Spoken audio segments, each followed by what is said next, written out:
എന്താണ് എല്ലാവർക്കും സുഖമല്ലേ? ഇതാ വിനു കഞ്ചിക്കോടിന്റെ കൂടെ നിന്ന് ഞാൻ അയ്യപ്പന്മാർക്ക് വന്നിരിക്കുകയാണ്. ചന്തം പോലത്തെ ഒരു പരിപാടിയാണ് തോന്നി.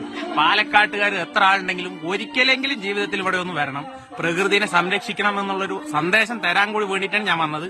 നല്ല അടിപൊളിയായിട്ടൊരു മലയാണ്. ആ മലയുടെ ക്ഷേത്രത്തിൽ വരിക, ഒന്ന് തൊഴുത് പ്രാർത്ഥിച്ചിട്ടൊക്കെ പോവുക. പരിസ്ഥിതിക്ക് ദോഷം വരുത്താത്ത രീതിയിൽ വേണം നിങ്ങൾ എല്ലാവരും വരാൻ വേണ്ടിയിട്ട്. പോരെ? വർഷത്തില് ധനുപ്പത്ത് മഹോത്സവം മറക്കണ്ട. അതാണ്. പിന്നെ എല്ലാ മാസവും 1-ാം തീയതി മലയ്ക്ക് പോകും. ആരെങ്കിലും വരാൻ താല്പര്യം ഉണ്ടെങ്കിൽ വിളിച്ചറിയിക്കുക. വന്നോളി, ആരും ഒന്നുമില്ല, വിളിച്ചറിയില്ലേ. നമ്മുടെയൊക്കെ അനുവാദത്തോടെ ഇവരിന്റെയൊക്കെ അനുവാദത്തോടെ മാത്രമേ വരാൻ പാടുള്ളൂ. വീഡിയോ ഇട്ടു പറഞ്ഞിട്ട് ഓടിപ്പാടി വരാൻ നിൽക്കില്ല.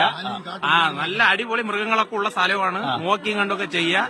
ഫോറസ്റ്റിന്റെയും അമ്പലത്തിലേക്ക് മാത്രം. അതെ, അമ്പലത്തിലേക്ക് മാത്രം. അമ്പല കാര്യങ്ങൾക്ക് വേണ്ടി മാത്രം വന്നാൽ മതി. ഈ 15,000 പേരിന്റെ ഇന്നത്തെ അന്നദാനത്തിന്റെ മെയിൻ കുക്ക് അനന്തകൃഷ്ണൻ.